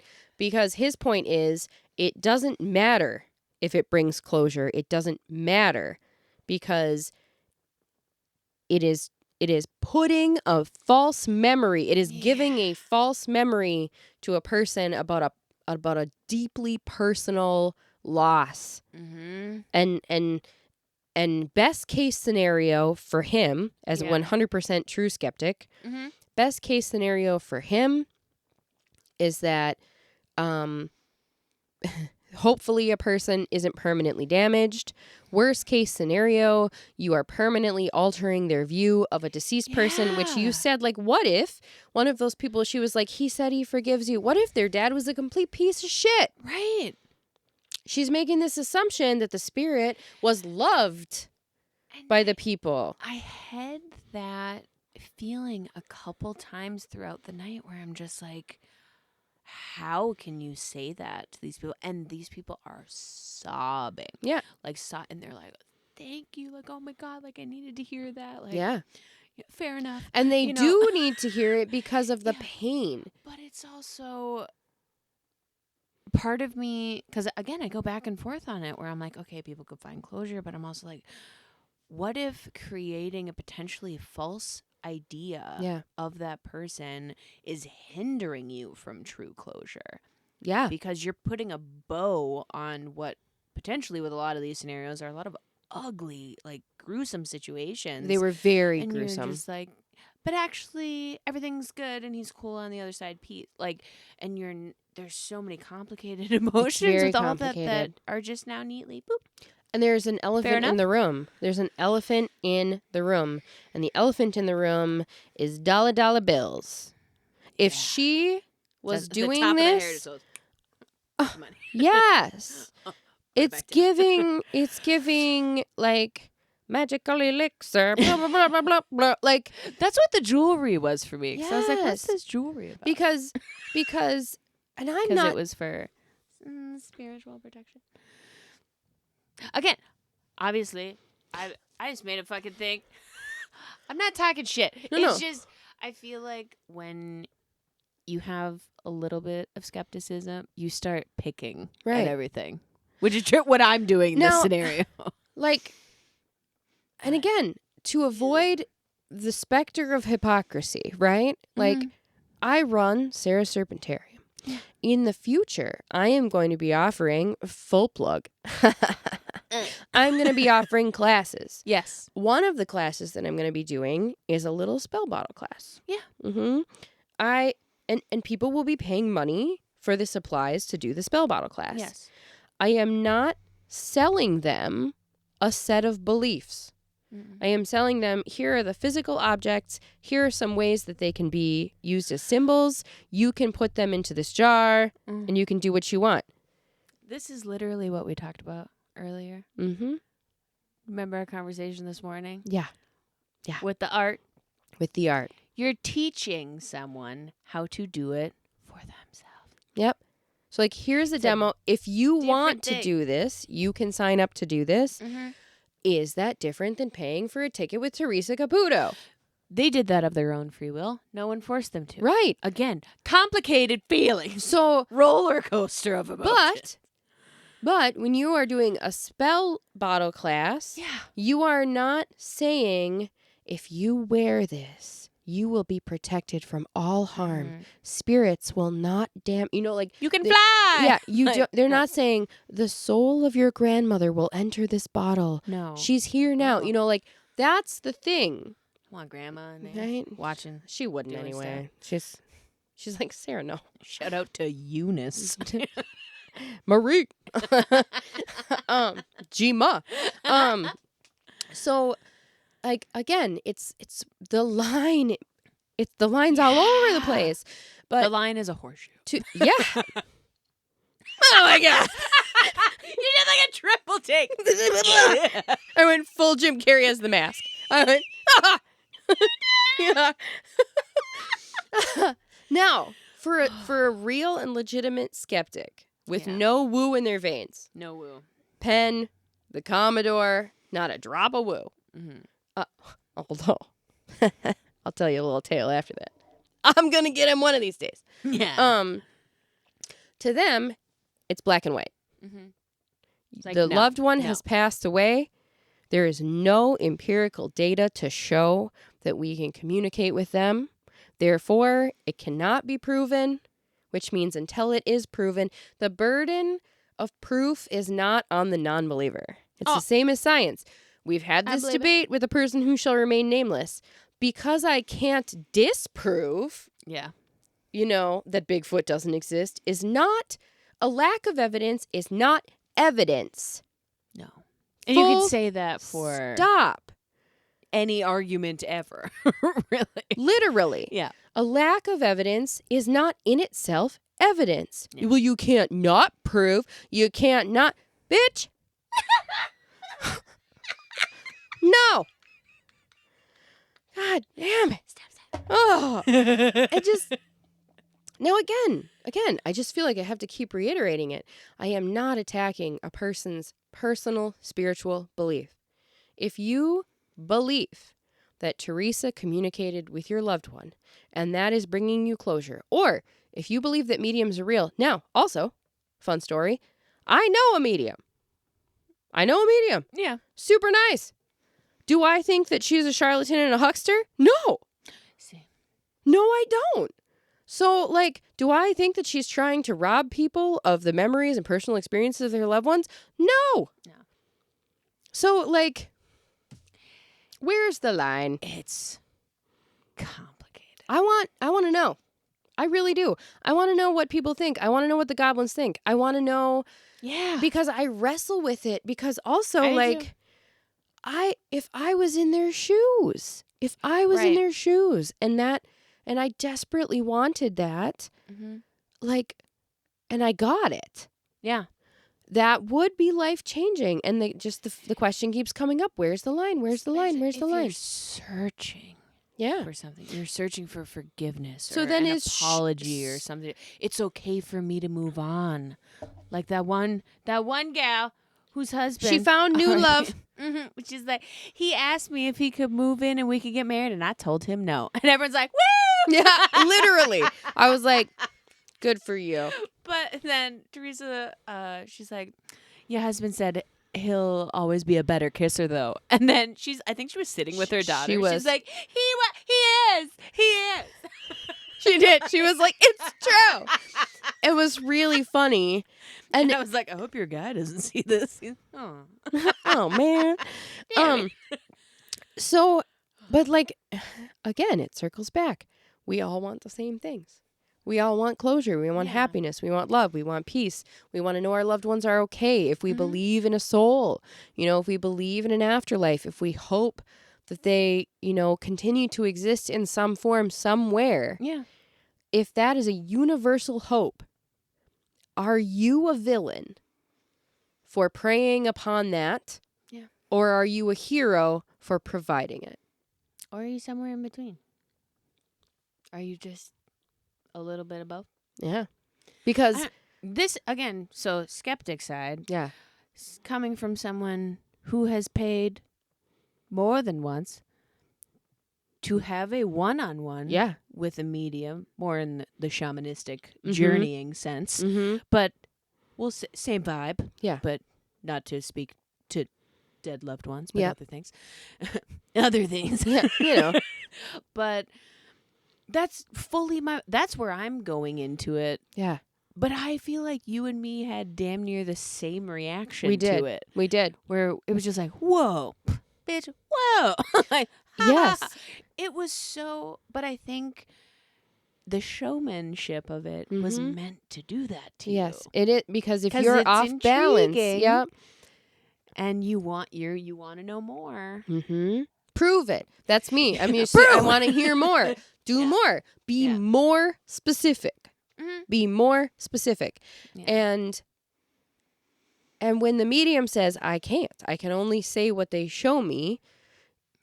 It's a good cop-out. A bear already exists. If I see a large furry object in the woods, is it more likely a bear, or is it more likely a fictional, like a furry? Is it? Could be. That happened to my friend in the wood. For real though? With her boss. They were walking her dog. A jump and people scare. were in the woods like, nee. They were like, oh my God. And her boss didn't know what it was. It was pretty funny. She's like, are they doing that cosplay thing I heard about? Bless her heart. I love it so much. So, but again, you're adding to so is it more likely a man in a fursuit, or is it a monster? Right. But sometimes it is a man in a fursuit in the woods. It was daytime, but it happened. It could happen because people in fursuits are a real thing that exists, that we can prove empirically exists. Exactly. And then, but we can't. Well, this debate will never end. It just won't. It won't. And I just want to clarify too. I understand that it could be really hard to hear someone criticize a belief, especially if you have an experience, or if you are trained, or if you are this person, especially as a person who has had experiences that I can't explain, in my own life, where I'm like, I have no idea what that was. I have no idea what occurred. Right. I cannot explain the thing I just saw or the thing I just experienced. So how dare I criticize a medium? And that's where I don't think, how dare I? I don't, again, because I find it so interesting that you and I had the same reaction, because as a person, just full stop. But for real though, but who was head genuine, I 100% believe, experiences with mediums and the work that they do. Again, little different tone. Yeah. But where I'm like, that happened, that was real, I felt that. And that's just personal to me, one-on-one session up with an audience, where I'm like, I imagine, and with dealing with death and all the emotions around that and the heightened and everything, where I'm just like, if I felt how I felt in like a shamanic journeying session like that, and then someone came to me and was like, that's bullshit, that didn't happen, that was real, I'd be like, fuck you. What are you, in my mind? Literally. And people have said that to me, and I've said that to them. I'm just like, it's none of your business. What, I do it for you? Who are you? Yep. And so I get both. Yeah. I get both. And I don't feel any kind of disrespect or lack of, like, I don't feel any judgment towards people that do believe it. I don't feel like you are foolish. I don't feel like you are wrong. I don't feel like there's anything that I can say if you have had an experience with a medium that spoke to you, because I'm not you. Right. And I don't know what you experienced when you heard that. I don't know what things were said, because I'm not in your head and I haven't had your life. And I also don't know how I would react if I had an experience. And so maybe I should have an experience. Because I had an idea I wanted to float by. Our friend Jessica, shout out. She gave me an idea because she met an interesting lady. Yeah, on a shuttle to the airport. Who does work for private gatherings of multiple people. And even if it wasn't that lady, I know others exist. I do too. In fact, you know how like you buy a Mazda and you never noticed Mazdas before, until you have and then tell you have a Mazda, and then they're everywhere. You're seeing mediums everywhere. I am not kidding. No smalls, no larges, just mediums. Mediums So everywhere. a gob sent a link to our shout out. You know who you are. With the word research ? To an upcoming event of a medium in our region. Also, my friend, acquaintance, who I know, who is a medium, who I ran into recently, handed me her information for her upcoming public readings, which I am going to share on ye old Instagram, so that you can have the opportunity to go experience it. Now, it's not the same as Theresa. Yeah. It's a totally different vibe. Every medium is different. How they approach the subject and 100%. what, how, where, when, why, all the details are different. Because it's just their background, whatever. Yeah. And so in the case, when I am talking about my experience and our experience that we had with Theresa, it is Theresa specific. Oh, same. Okay? I'm talking about our experience with Theresa Caputo, not if you are a medium or you have had experiences with a medium. I am not talking about that. I'm just not. Also same. Yep. So... Because I've had literally night and day experiences with others. You know, and not saying that in like a good or bad way, just completely opposite. And we've had this conversation before, like when you go in for a tarot reading, right? Mm-hmm. Now, when you are having an experience with a medium, I think there's many different ways that this can occur. If you pre-book in advance on a scheduled date and time, does that, in my opinion, it introduces doubt. Because if there is lag time between you and you meet that person and when they know your name and your information... It's 2025. Boom. Yeah. You know, so that it introduces doubt. It doesn't mean that that's occurring. No. But it will color your opinion. It's one in that column for sure. Let's say you're out in the world and you, not a medium, but you want to see a tarot reader. Yeah. And you, in the moment, decide to go have a reading. Mm-hmm. Right? And you walk in, they have no idea you're coming. Yeah. They don't know anything about you. We have both had this experience where you go to a reader and you're like, whoa, that's crazy. Like, there are so many things that are coming out right now that I identify with. Yep. And you go to a reader and you're like, you're full of shit. Ironically, same reader. Like, same reading. So, you know... It's true. It's true, though. So, I want to believe. And I do believe. I know. I'm aware that both... I feel like that sounds weird because I feel like I'm definitively... I believe... mediums exist. Mm-hmm. I believe there are people who can contact things from, let's say, that different piece of paper. Yeah. Here, I feel like people can connect to that stuff. Mm-hmm. I don't think I can definitively say whether I believe Theresa does or not. I don't think I could say yes or no confidently either way.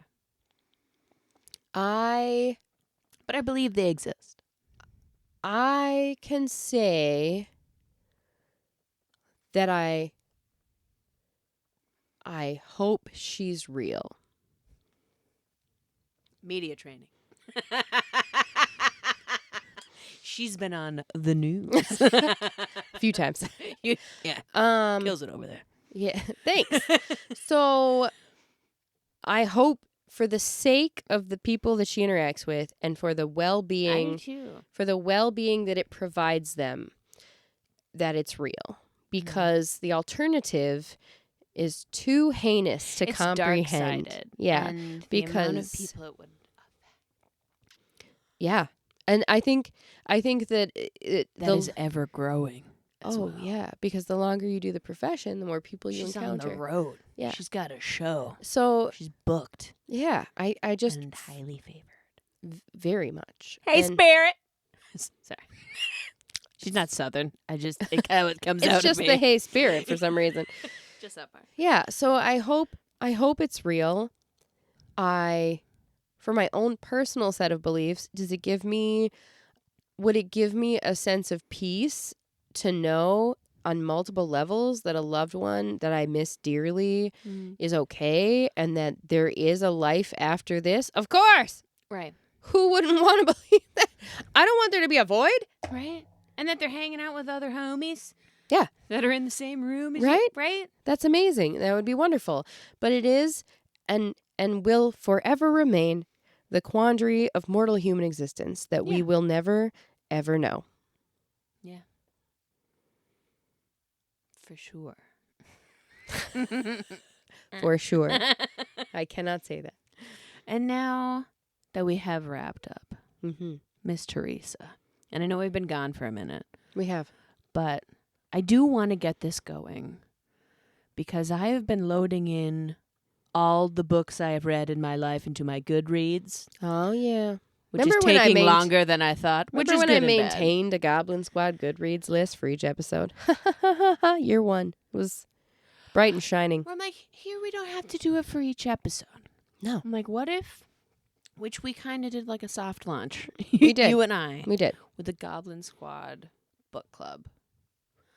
I want this to happen. And I want to tell you what book we're reading. Do it. Can I read them the blurb? Oh, yeah. I'm going to read you the blurb. Hold on. It's coming in. We have not finished it yet. No. So if you start it after this episode and you finish it and it's garbage. It's a pretty quick read, I think, if we were focused. I think so, too. We're not focused, but we're close. Yeah. So I'm on chapter 24. And I'm on chapter 16. Okay. Yeah. We're getting there. So, all right. I will. I'm going to this up vibe here while we're vibing. Okay.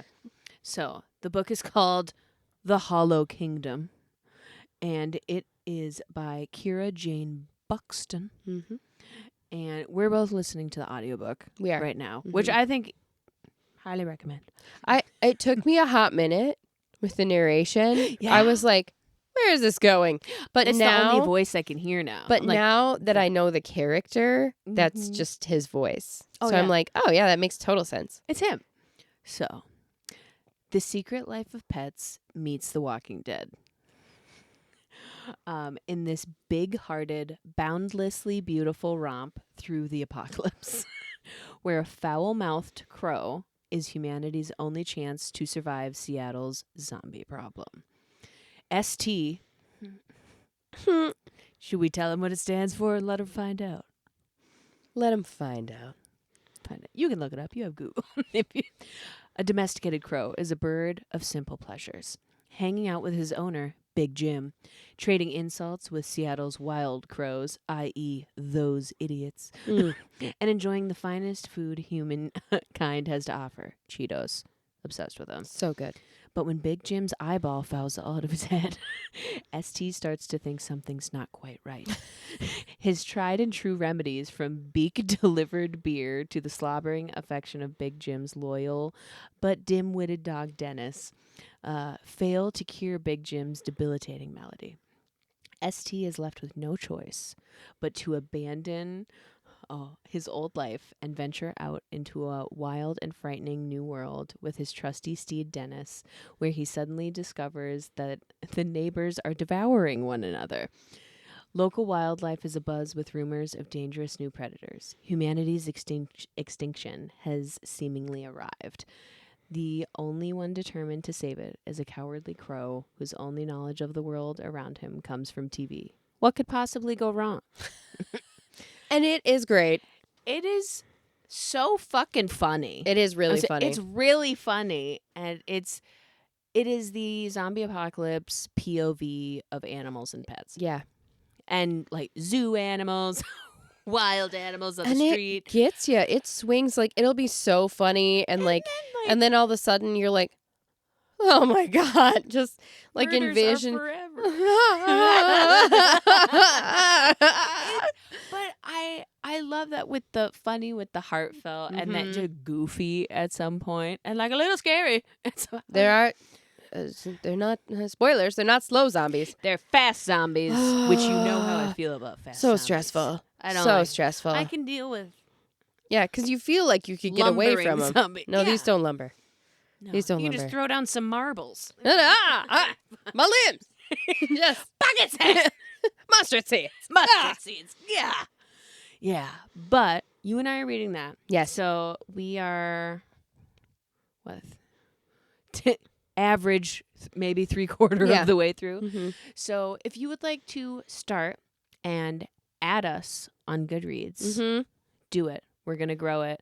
And we can start a bookshelf on Goodreads. Yeah. That is called Goblin Squad Bookshelf. Mm-hmm. And I think we can make it public where people can recommend ones to it as well. So we will link by the time this episode is published, this will be sorted and we will be putting it here. Yes. Here it is. Oh, look at it. Ooh. And potentially have finished the book as well. Yes. So if you have recommendations, if you'd like to join the book club, we want to talk about them. We do. We're ready. We need this for the cold. Yes. Darkness. Yes. And I think what I want to do this winter, which I think you want to do as well, there's a couple of book series that we have been wanting to dedicate episodes on. Yeah. Which I feel like we could post about and maybe give you enough time if you haven't read them to read them. Mm-hmm. I think things like that. I think there's time. Because we have opinions and theories and thoughts. So many. Also, as a non-book talk girly, I didn't realize that some of these books that we like are hated. Oh, yeah. Because I don't TikTok. Book talk's kind of terrible. It is. It is kind of terrible. What the hell y'all doing out there? After I think the second one I found on Book Talk that I DNF'd, I was like, I'm not paying attention. See my face. I know audio listeners can't. You can imagine. Yeah. You can imagine my face from my tone. I just go on Tumblr like an adult. Oh, God. Archive of our own. Love me some fanfiction, baby. Right? Yeah. I didn't know. Because, oh, yeah. A lot of that until you shit. go on the internet. But then also, everybody going to hate something all the time. So don't worry about it, I guess. If everybody likes you, you're doing something wrong. Yeah, you a liar. Sorry. Well, that's like saying if you're a friend to everybody, you're a friend to no one. Oh. Because you have no morals. You stand for nothing. Fall for everything. All the phrases. Why are you hitting me with all these universal truths? Mm-hmm. That's true. But that's what people are going to hate. Okay, keep scrolling. All right, that's fine. You'll be obsessed with something else in the 15 seconds. Don't put your cat outside. Don't do it. Don't do it. Don't buy gaboon vipers. Don't buy gaboon vipers. Fucking mambas. It's been a wild week. Looking at you, Itasca. Check out our socials if you don't know what's happening. Yeah, there's videos. You can find it. But yeah, we're happy to be back. We're happy for fall season. Oh. We have about a month until we're going to one of our favorite places, dear to our hearts. Rhinelander! We're going to have a lot of content and pod and vlogs. Yes. Hopefully separate from episodes, just full video vlogs. We're not giving up. Throughout the experience. We're going to grow. We are. We just... The end of this summer was a lot. It actually was a lot. It was a lot. And we've said that before, but as the OG Gobs know, we have a history with summers. Yeah. Breaking our bones. Bones broken, tailbones injured, cars totaled, animals in the vet's care. Yeah. It's a lot. It's a lot. But we missed you. A lot. And we didn't forget about you. No, we did not. And Oh, I feel so good. We both walked in here after we take our random hiatuses. We're like, I'm nervous and weird. And for about 15 or 20 minutes before we come in here, we also have the most awkward 15 or 20 minutes of our friendship. Which normally there's never, but we'll start looking at each other real weird, all shifty. We start I almost fell in here and then panicked and make a weird noise. You're like, bitch, are you okay? And I'm all driving up. I'm like, I'm a terrible friend. Every time I drive up here, I'm like, I've brought nothing. I didn't bring any snacks. It's like, we got pizza, I didn't dog. bring snacks to D&D. What kind of a mooch? And then the spiral. No. Just get over it, Gobs. You're fine. Yeah, We're all you're fine. We're all fine. Your friends are your friends. Unless you're friends with everybody, then listen to what I said a couple minutes ago. You know, all that. Go shit. back. Go back. Yeah, go back. 30 seconds. But Club, let us know your thoughts on mediums. Theresa Caputo. Tell us if you've had an experience.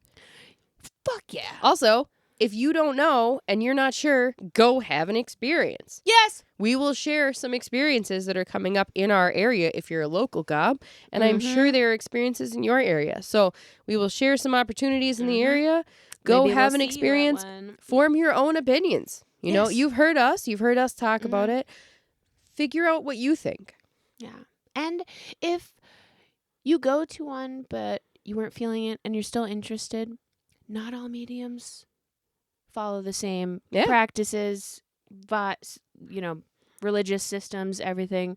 Just like any tarot reader, anything. So just, it's like finding a therapist. Yeah, actually. It's shop around. Yeah, shop around. So if you're still interested, if you're like, oh no, that's not for me. Yeah, throw it in the bin. Yeah, and that's okay. Yeah. So we miss you. We're happy to be back. We are. And happy spooky season. Oh, finally. And as always, Gobs, you know what to do. Stay weird. Stay weird. Bye. We're back. We're back.